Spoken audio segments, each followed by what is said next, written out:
नमस्कार दोस्तों, मेरा नाम है विश्वास। दोस्तों, हम लोग पढ़ रहे हैं कक्षा 9 का इतिहास। इससे पहले हमने कक्षा 6, 7 और 8 का इतिहास समाप्त कर दिया है। इसे आप लोग हमारे एनसीईआरटी के प्लेलिस्ट में जाकर देख सकते हैं। दोस्तों, मैं आप लोगों से कहना चाहूँगा कि मैं देख रहा हूँ आप लोग जब लेक्चर अटेंड करते हैं तो हमारे चैनल को सब्सक्राइब नहीं करते। तो आप लोगों से रिक्वेस्ट है कि हमारे चैनल को सब्सक्राइब ज़रूर कर लीजिए। इससे हम लोगों को मोटिवेशन मिलता है और हम आप लोगों के लिए नई नई वीडियो बनाकर लाते हैं। ठीक है, तो दोस्तों आइए देखते हैं हमारे चैप्टर का नाम, नाज़ीवाद और हिटलर का उदय। दोस्तों, आज हम लोग पढ़ेंगे नाज़ीवाद और हिटलर के उदय के बारे में। आज हमारा क्लास 9th का लेक्चर नंबर 3 है। तो आइए देखते हैं। 1945 के बसंत में हेलमुट नामक 11 वर्षीय जर्मन लड़का बिस्तर में लेटे कुछ सोच रहा था। तभी उसे अपने माता पिता की दबी दबी सी आवाज़ें सुनाई दी। हेलमुट कान लगाकर उनकी बातचीत सुनने की कोशिश करने लगा। वे गंभीर स्वर में किसी मुद्दे पर बहस कर रहे थे। हेलमुट के पिता एक जाने माने चिकित्सक थे, यानी डॉक्टर थे। उस वक्त वे अपनी पत्नी से इस बारे में बात कर रहे थे कि क्या उन्हें पूरे परिवार को ख़त्म कर देना चाहिए या अकेले आत्महत्या कर लेनी चाहिए।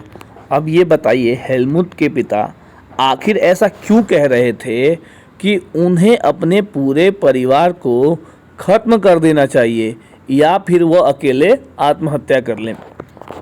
उन्हें अपना भविष्य सुरक्षित दिखाई नहीं दे रहा था, इसलिए वो ये बात कह रहे थे। वो घबराहट भरे स्वर में कह रहे थे कि अब मित्र राष्ट्र भी हमारे साथ वैसा ही बर्ताव करेंगे जैसा हमने अपाहिजों और जो यहूदी हैं उनके साथ किया था। अगले दिन क्या हुआ, वे हेलमुट को लेकर बाग में घूमने गए। यहाँ आखिरी मौका था जब हेलमुट अपने पिता के साथ बाग में गया। दोनों ने बच्चों के पुराने गीत गाए और खूब सारा वक्त खेलते कूदते बिताया। देखिए, जो हेलमुट है और उसके जो पिता हैं, वो लोग आखिरी बार साथ में बाग घूमने गए। वहाँ पे उन्होंने बहुत सारा टाइम एक दूसरे के साथ बिताया। कुछ समय बाद हेलमुट के पिता ने अपने दफ्तर में खुद को गोली मार ली। जो हेलमुट के पिता थे, उन्होंने अपने ऑफिस के अंदर खुद को गोली मार ली।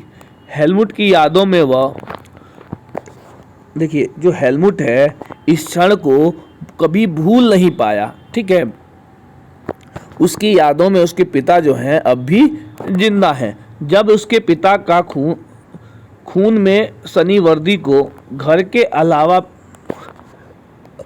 यानी आंगन में ही जला दिया गया था। देखिए, जो हेलमुट के पिता थे, उनकी जो वर्दी थी, खून में सनी वर्दी थी, उसको उनके, ठीक है, जो अलाव था उसमें ही जला दिया गया था। हेलमुट ने जो कुछ सुना था और जो कुछ उससे और उसके दिलो दिमाग पर, देखिए, जो हेलमुट था उसने ये सब जो सुनी थी बातें और उसने जो देखा था, उसके साथ जो कुछ भी हुआ था, वो सारी जो चीज़ें थी उसके दिमाग पर इतना गहरा सदमा पहुंचा रही थी कि अगले 9 सालों तक वो घर में एक कोर भी नहीं खा पाया। मतलब इस बात से उसको इतना गहरा सदमा पहुंचा कि वो घर में तो रहता था, लेकिन अगले 9 सालों तक वो, ठीक है, कुछ भी खा नहीं पाया। उसे जो है यही डर सताता रहता था कि कहीं उसकी माँ जो है वो भी आत्महत्या ना कर ले, वो भी जहर ना खा ले। ठीक है, जैसे उसके पिता ने किया था। हेलमुट को शायद समझ में ना आया हो, लेकिन हकीकत यह है कि उसके पिता जो थे वो नाज़ी थे। वे एडोल्फ हिटलर के कट्टर समर्थक थे। जो हिटलर था उसके, ये हेलमुट के जो पिता थे वो बहुत बड़े कट्टर समर्थक थे, यानी हिटलर को वो बहुत जैसे आज आज देख लीजिए ना, लोग मोदी जी के कट्टर समर्थक है ना, उसी तरह जो हेलमुट के पिता थे उनके वो हेलमुट के पिता जो थे वो हिटलर के कट्टर समर्थक थे। आप में से कई बच्चे नाज़ियों और उनके नेता हिटलर के बारे में जानते होंगे। नाज़ियों का जो नेता था वो कौन था? हिटलर था। आप लोग उनके नाज़ियों के बारे में आपने सुना होगा, अगर नहीं सुना होगा तो आइए देखते हैं। आपको शायद पता होगा कि हिटलर जर्मनी को दुनिया का सबसे ताकतवर देश बनाने को कटिबद्ध था। यानी हिटलर जो है वो चाहता था कि वो जर्मनी को दुनिया का सबसे ताकतवर देश बना दे। वो पूरे यूरोप को जीत लेना चाहता था। आपने यह भी सुना होगा कि उसने यहूदियों को मरवाया था। लेकिन नाज़ीवाद सिर्फ इक्का दुक्का घटनाओं का नाम नहीं है, यह दुनिया और राजनीति के बारे में एक संपूर्ण व्यवस्था, विचारों की एक पूरी संरचना है। देखिए, जो नाज़ीवाद है ये नहीं है कि जो छोटी मोटी घटनाएं घटी उन्हीं का नाम नाज़ीवाद रख दिया गया, नहीं, ऐसा नहीं था। नाज़ीवाद जो है ये दुनिया और राजनीति के बारे में जो एक संपूर्ण व्यवस्था होती है, जो विचार होती है, उनकी पूरी संरचना का नाम है। अब देखिए, आइए समझने की कोशिश करें कि नाज़ीवाद का, ठीक है, मतलब क्या था। आखिर नाज़ीवाद का क्या मतलब था? इस सिलसिले में सबसे पहले हम यह देखेंगे कि हेलमुट के पिता ने आखिर आत्महत्या क्यों की थी, वे किस चीज़ से डरे हुए थे। ठीक है, इसका कारण जानेंगे। देखिए, मई 1945 में जर्मनी ने मित्र राष्ट्रों के सामने क्या किया? समर्पण कर दिया, यानी अपनी हार मान ली। और हिटलर जो था उसको अंदाज़ा हो चुका था कि अब उसकी लड़ाई का क्या हश्र होने वाला है। यानी जो लड़ाई लड़ रहा था हिटलर, वो तो हार चुका था। तो अब उसको यह अंदाज़ा हो गया कि आखिर इस लड़ाई का रिजल्ट आखिर क्या निकलने वाला है। इसलिए हिटलर और जो उसके प्रचार मंत्री गोबल्स ने बर्लिन के एक बंकर में पूरे परिवार के साथ अप्रैल में ही आत्महत्या कर ली। देखिए, जो हिटलर था, जब हिटलर युद्ध हार गया तो उसको पता था कि जो दूसरे देश हैं उनके साथ अच्छा असर तो करेंगे नहीं, इनकी और दुर्गति होने वाली थी। तो हिटलर ने क्या किया, उसके और उसके जो प्रचार मंत्री गोबल्स थे, इन दोनों ने अपने परिवार को एक बंकर में ले जाकर उनके साथ आत्महत्या कर ली। युद्ध खत्म होने के बाद न्यूरेमबर्ग में एक अंतर्राष्ट्रीय सैनिक अदालत स्थापित की गई। जब युद्ध खत्म हो गया तो एक अंतर्राष्ट्रीय सैनिक अदालत की स्थापना की गई। इस अदालत को शांति के विरुद्ध किए गए अपराधों, मानवता के खिलाफ किए गए अपराधों और युद्ध अपराधों के लिए नाज़ी युद्धबंदियों पर मुकदमा चलाने का जिम्मा सौंपा गया था। अदालत की स्थापना क्यों हुई थी? देखिए, जो शांति के विरुद्ध जिन्होंने अपराध किए थे, जिन्होंने मानवता के विरुद्ध अपराध किए थे, ठीक है, और जो युद्ध अपराधों के लिए जो नाज़ी युद्धबंदी थे, उन पर मुकदमा चलाने के लिए सैनिक अदालत की स्थापना की गई थी। देखिए, युद्ध के दौरान जर्मनी के व्यवहार, खास तौर से इंसानियत के खिलाफ किए गए उसके अपराधों की वजह से कई गंभीर नैतिक सवाल खड़े हुए। देखिए, आखिर जर्मनी ने ऐसा क्या किया कि मानवता जो है वो दांव पर लग गई।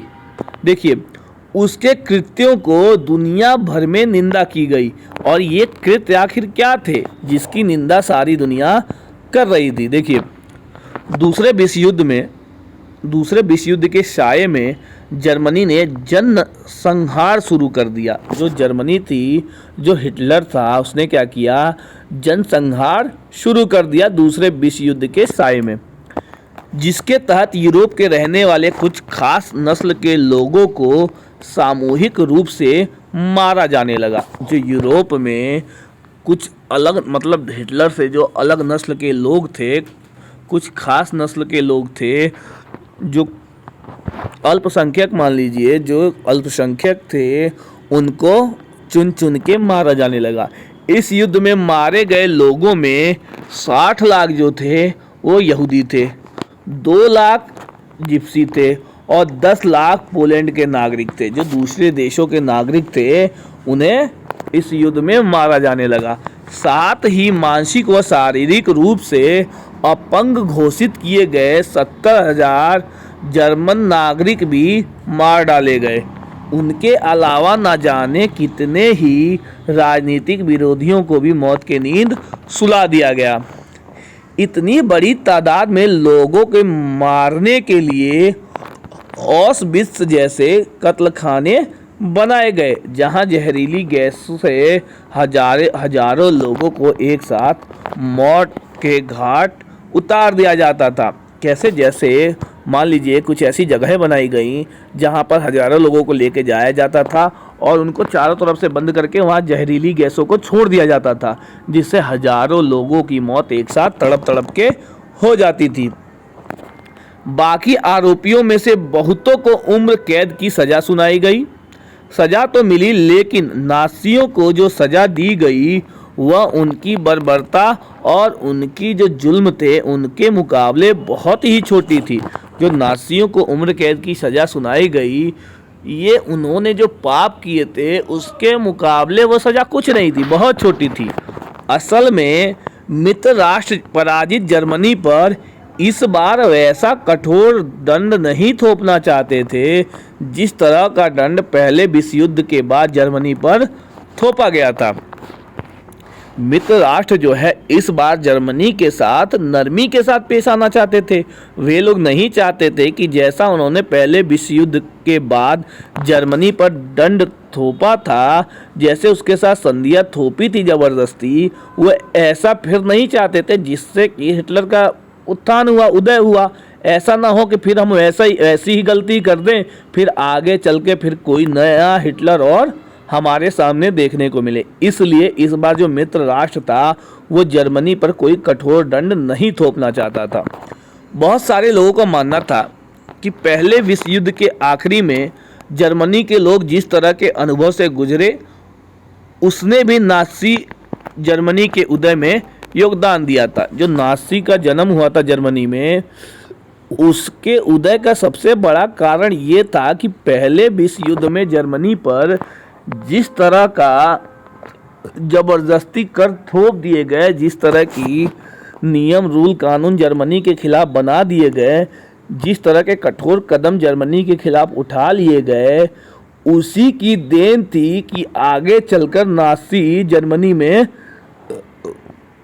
नाज़ियों का उदय हो गया।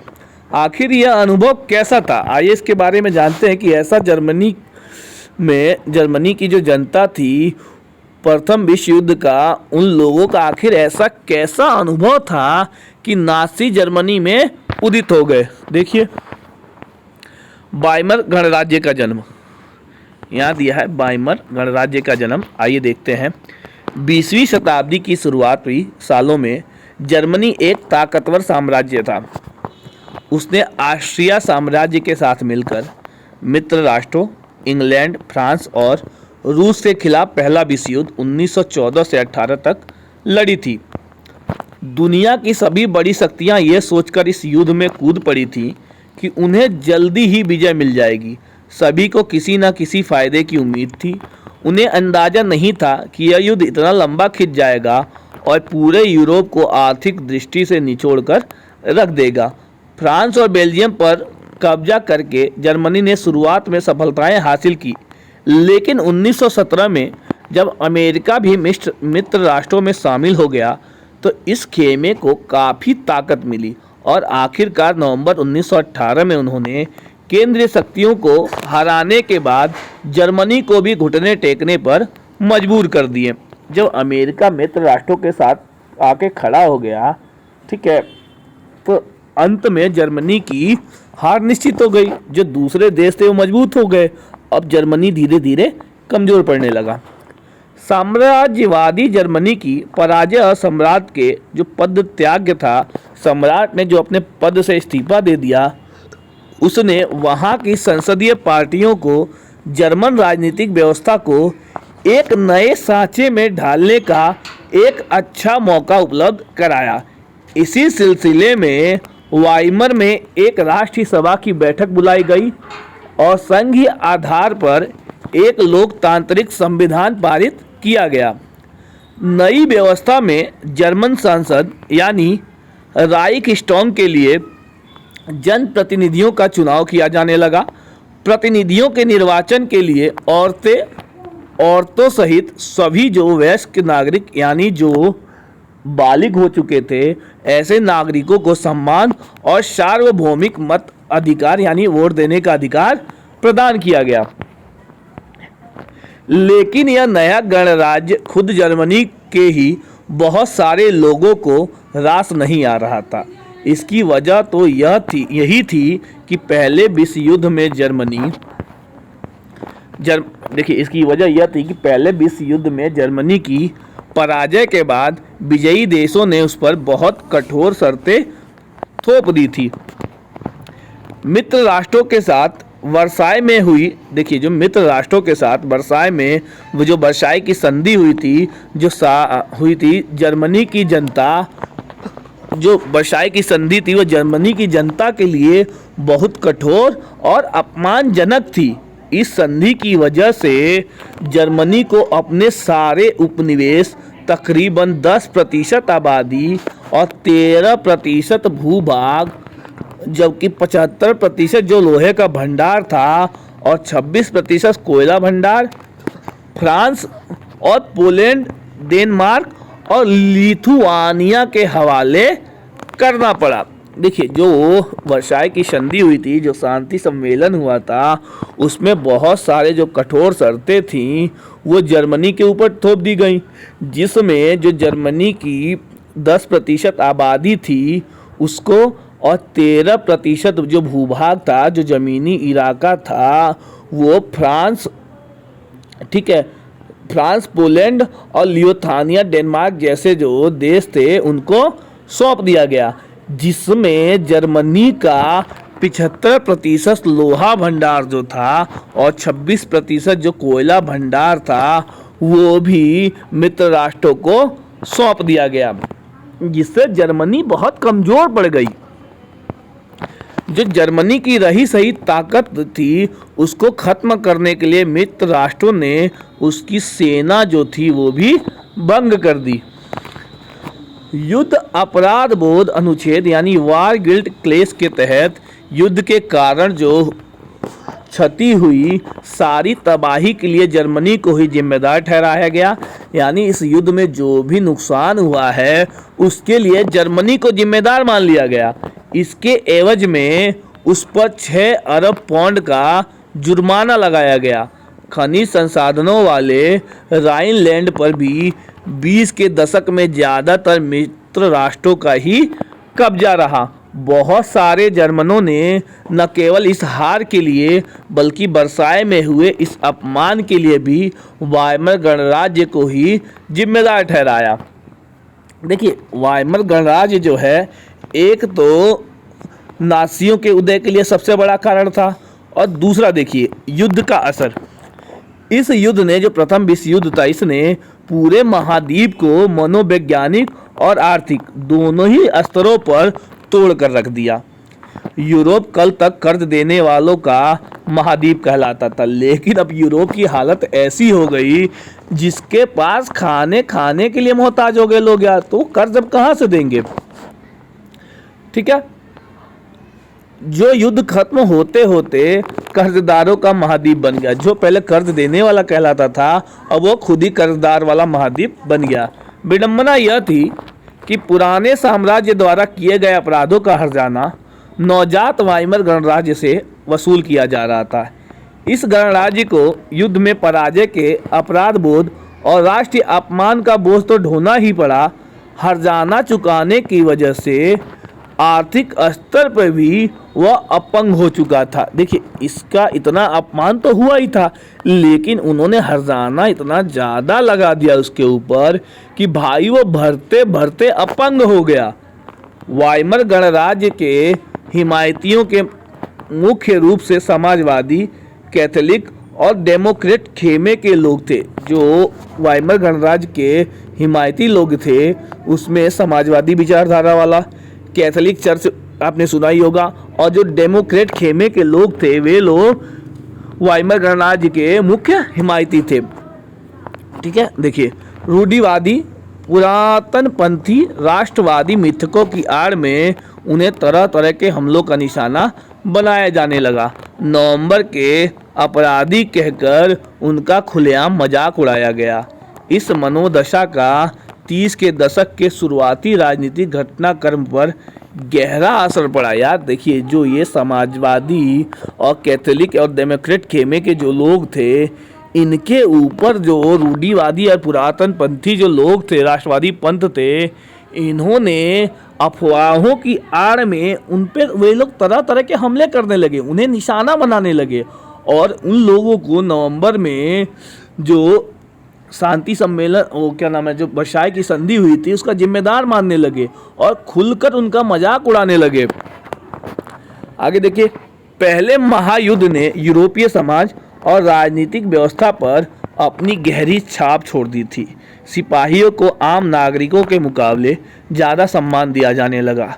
राजनेता और प्रचारक जो थे वो इस बात पर जोर देने लगे कि पुरुषों को आक्रामक, ताकतवर और मर्दाना गुण वाला होना चाहिए। मीडिया में खंडकों की जिंदगी का महिमा मंडन किया जा रहा था, लेकिन सच्चाई यह थी कि सिपाही इन खंडकों में बड़ी दयनीय स्थिति जी रहे थे। वे लाशों को खाने वाले चूहों से घिरे रहते। वे जहरीली गैस और दुश्मनों की गोलाबारी का बहादुरी से सामना करते हुए भी अपने साथियों को पल पल मरते देखते थे। सार्वजनिक जीवन में आक्रामक फौजी प्रचार और राष्ट्रीय सम्मान व प्रतिष्ठा की चाह के सामने बाकी सारी चीज़ें गौण हो गई। जबकि हाल ही में सत्ता में आए रूढ़िवादी तानाशाहों को व्यापक जनसमर्थन मिलने लगा।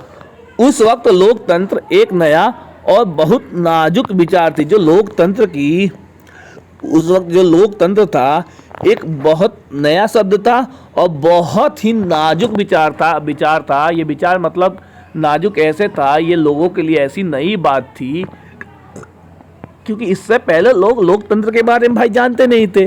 तो जो लोकतंत्र का विचार था ये बहुत ही नाजुक मामला था। आगे देखिए, कहाँ पहुंचे थे यार। हाँ देखिए, जो दोनों महायुद्धों के बीच पूरे यूरोप में फैली अस्थिरता का सामना नहीं कर सकता था। जो लोकतंत्र था, जो पूरे यूरोप में अस्थिरता फैल गई थी, उसका सामना नहीं कर सकता था भाई। देखिए, अब तीसरा कारण क्या था? राजनीतिक रेडिकलवाद, आमूल परिवर्तनवाद और आर्थिक संकट। जिस समय वाइमर गणराज्य की स्थापना हुई उसी समय रूस में हुई बोल्शेविक क्रांति की तर्ज पर जर्मनी में भी स्पार्टकिस्ट लीग अपने क्रांतिकारी विद्रोहों की योजनाओं को अंजाम देने लगी। बहुत सारे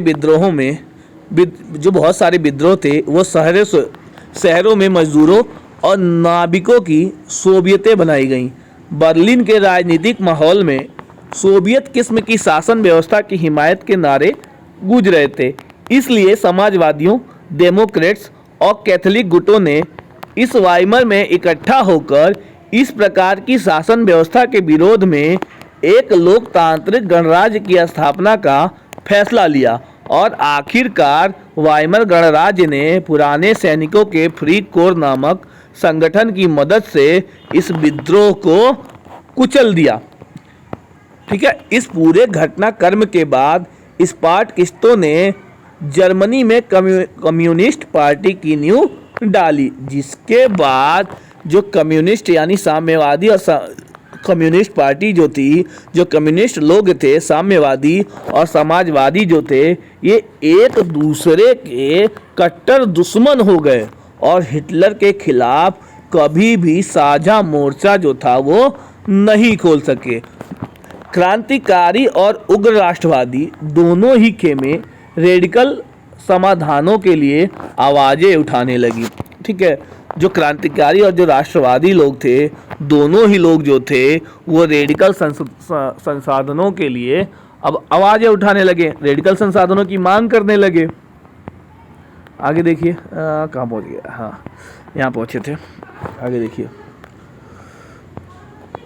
राजनीतिक रेडिकलवादी विचारों को 1923 के आर्थिक संकट से और बल मिला। जो राजनीतिक रेडिकलवादी विचार थे उनको 1923 का जो आर्थिक संकट आया था उससे इनको और बल मिल गया। जर्मनी ने पहला विश्व युद्ध जो है मोटे तौर पर कर्जा लेकर लड़ रहा था। जो जर्मनी था वो पहले विश्व युद्ध में लड़ाई करने के लिए भाई सैनिकों का जो खर्च वहन हो रहे थे, जो युद्ध में वहन हो रहा था, उसके लिए मोटे तौर पर कर्ज ले रहा था भाई, कर्जा लेकर लड़ाई कर रहा था। और युद्ध के बाद तो उसे स्वर्ण मुद्रा में हर्जाना भी भरना पड़ा। जब युद्ध खत्म हो गया तो जर्मनी को सोने के रूप में हर्जाना भी देना पड़ा। इस दोहरे बोझ से जर्मनी के जो स्वर्ण भंडार थे वो लगभग भाई समाप्त होने की स्थिति में पहुंच गए, समाप्त होने के हालात बन गए। ऐसा हो गया कि जैसे जो जर्मनी का स्वर्ण भंडार है वो लगभग समाप्त हो जाएगा। आखिरकार 1923 में जर्मनी ने कर्ज और हर्जाने को चुकाने से इनकार कर दिया। इसके जवाब में फ्रांसीसियों ने जर्मनी के मुख्य औद्योगिक इलाके रूर पर कब्जा कर लिया। यह जर्मनी के विशाल कोयला भंडारों वाला इलाका था। जर्मनी ने फ्रांस के विरुद्ध निष्क्रिय प्रतिरोध के रूप में बड़े पैमाने पर कागजी मुद्रा छापना शुरू कर दिया। जर्मन जो सरकार थी उनने इतने बड़े पैमाने पर मुद्रा छाप दी कि उसकी मुद्रा मार्क का मूल्य जो है वो तेजी से गिरने लगा। देखिए, जब मार्केट में बहुत सारे ठीक है मुद्रा यानी पैसे अगर मार्केट में ज़्यादा आ जाए पैसा, तो जाहिर सी बात है जो पैसे की वैल्यू है वो गिर जाती है। ऐसा ही जर्मनी के साथ हुआ। जर्मनी ने इतने पैसे छाप लिए कि जो उनके पैसे की वैल्यू थी वो अब गिरने लगी। अप्रैल में एक अमेरिकी डॉलर की कीमत जो है 24,000 मार्क के बराबर थी। यानी जो अमेरिकी डॉलर है उसकी वैल्यू बढ़ गई और जो जर्मनी का पैसा था मार्क, उसकी वैल्यू एक अमेरिकी डॉलर के मुकाबले 24,000 हो गई। यानी इतनी नीचे गिर गई कि जो आप बता नहीं सकते। जुलाई में 3,53,000 मार्क, अगस्त में 46,21,000 मार्क तथा 9,88,60 मार्क हो गई। देखिए, जुलाई में इसकी वैल्यू इतनी गिरी कि ये अमेरिकी डॉलर के मुकाबले 3,53,000 मार्क पहुंच गए। वहीं अगस्त आते आते इसकी वैल्यू और गिरी और ये 46,21,000 मार्क के बराबर पहुंच गए। और भाई दिसंबर आते आते तो हद ही हो गया। इसकी जो वैल्यू थी वो 9,88,60,000 के मार्क के बराबर हो गई। इस तरह एक डॉलर में खरबों मार्क मिलने लगे। यानी जर्मनी की जो पैसा था उसकी जो वैल्यू थी वो रद्दी के बराबर हो गई, यानी रद्दी से भी नीचे गिर गई। जैसे जैसे मार्क की कीमत गिरती गई, जो ज़रूरी चीज़ों की कीमतें थी वो आसमान छूने लगी। जब पैसे की जो वैल्यू थी वो गिर गई और जो वस्तुएं थी उनकी जो कीमतें थी भाई जाहिर सी बात है आसमान छूने लगेंगी। तो जर्मनी में भी ऐसा ही होने लगा। रेखा चित्रों में जर्मन नागरिकों को पाव रोटी खरीदने के लिए बैलगाड़ी में नोट भर के ले जाते हुए दिखाया जाने लगा। देखिए, जर्मनी वासी जो थे अगर उनको पाव रोटी यानी रोटी समझ लीजिए, अगर रोटी खरीदने जाना है मार्केट में तो वो लोग बैलगाड़ी में पैसा भर के लेके जाते थे, तब जाके उनको एक पाव रोटी मिलता था। जर्मन समाज दुनिया भर में हमदर्दी का पात्र बनकर रह गया। अब लोगों को इन पर दया आने लगी। इस संकट को बाद में अति मुद्रास्फीति का नाम दिया गया। देखिए, जो पैसे की वैल्यू गिरती है और जो मार्केट में उछाल आता है, महंगाई बढ़ जाती है, इसी को मुद्रास्फीति का नाम दिया जाता है। जब कीमतें बेहिसाब बढ़ जाती हैं तो उस स्थिति को क्या कहते हैं? मुद्रास्फीति। यानी महंगाई जब अपने चरम पे पहुंच जाती है, उसी को ही अति मुद्रास्फीति का नाम दिया जाता है। जर्मनी को इस संकट से निकालने के लिए अमेरिकी सरकार ने हस्तक्षेप किया। इसके लिए अमेरिका ने डॉप्स योजना बनाई। इस योजना में जर्मनी के आर्थिक संकट को दूर करने के लिए खजाने की शर्तों को दोबारा तय किया गया।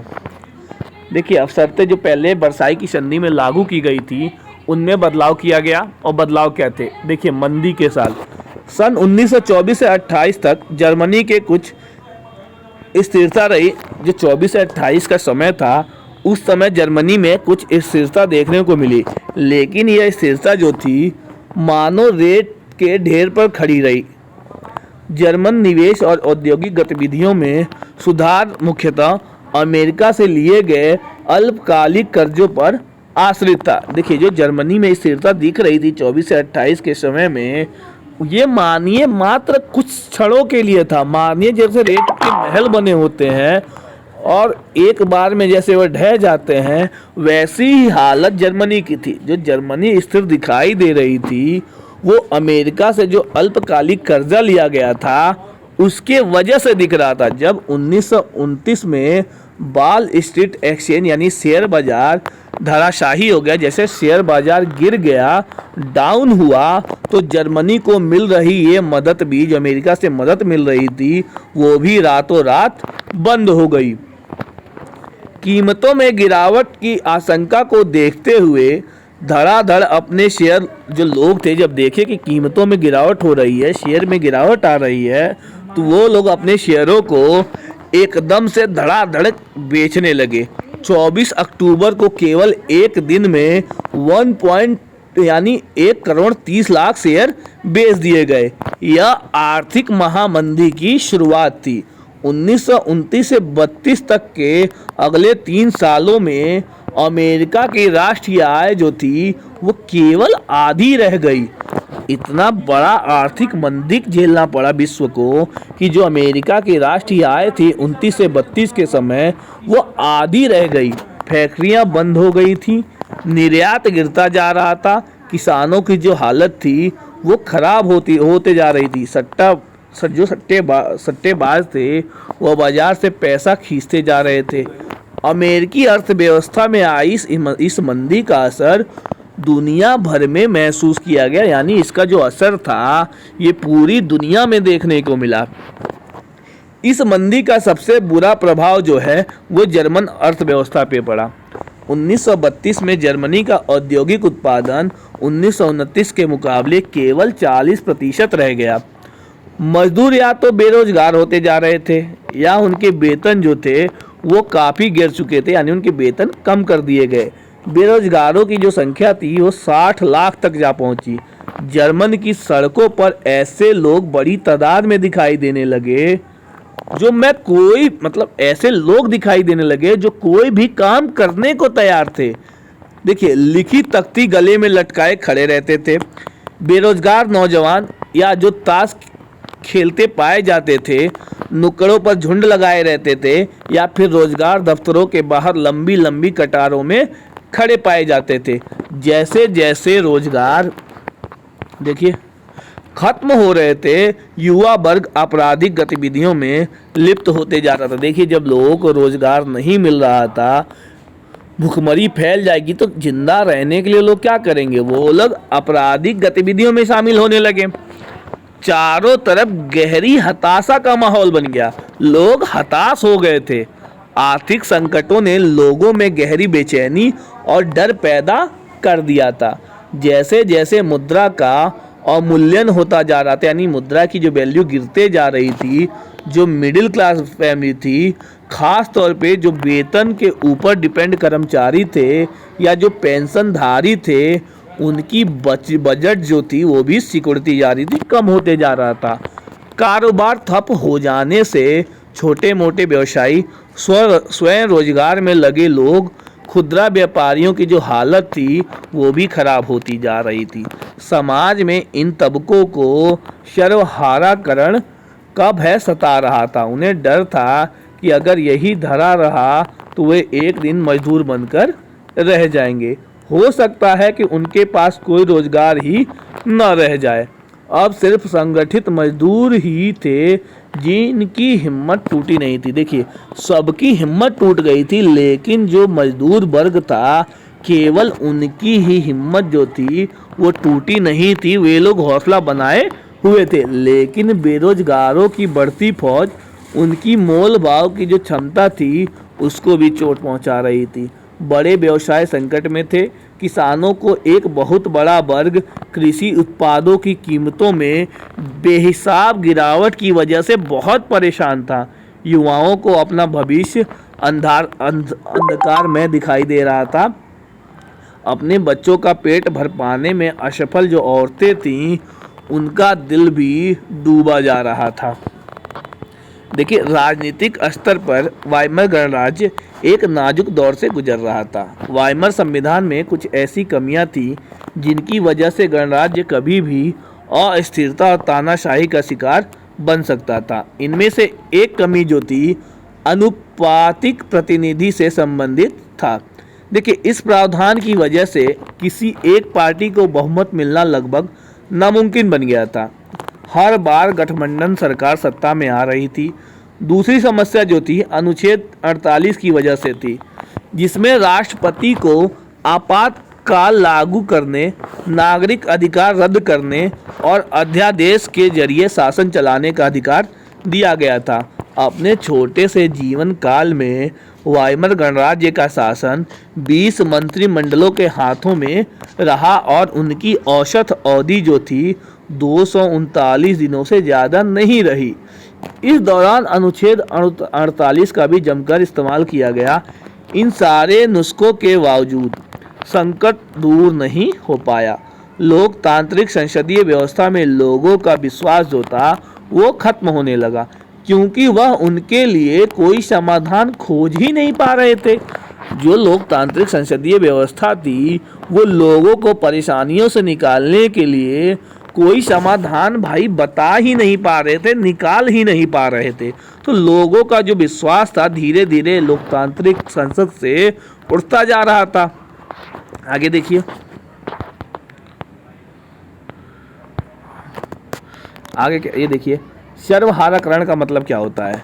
गरीब होते होते मजदूर वर्ग की आर्थिक स्थिति में पहुंच जाना। देखिए, जो मजदूर, जो बड़े लोग हैं, जो अमीर लोग हैं, उनकी स्थिति दिन प्रतिदिन इतनी खराब हो जाए कि वो मजदूरों की कैटेगरी में आके बैठ जाए। इसी चीज़ को सर्वहाराकरण कहा जाता है, यानी सब लोग मजदूरों के समान हो जाए। आगे देखिए, हिटलर के उदय के बारे में। दोस्तों देखिए, अब हिटलर के उदय के बारे में यहाँ दे रहा है। इसके बारे में हम लोग बहुत पढ़ेंगे, नहीं तो यार वीडियो बहुत लंबा हो जाएगा और आप लोग पढ़ नहीं पाएंगे। ठीक है, तो हिटलर के उदय के बारे में हम लोग कल के लेक्चर में देखेंगे। चलिए, इसको अच्छे से पढ़िए और ध्यान से देखिए। वीडियो को ज़्यादा से ज़्यादा शेयर कीजिए और चैनल पर लाइक, कमेंट्स और भाई हमारे चैनल को सब्सक्राइब करना तो बिल्कुल मत भूलिए। तो जल्दी से जल्दी सब्सक्राइब कर लीजिए ताकि नए वीडियो का नोटिफिकेशन आप लोगों को मिल सके। चलिए, अपना ख्याल रखिए।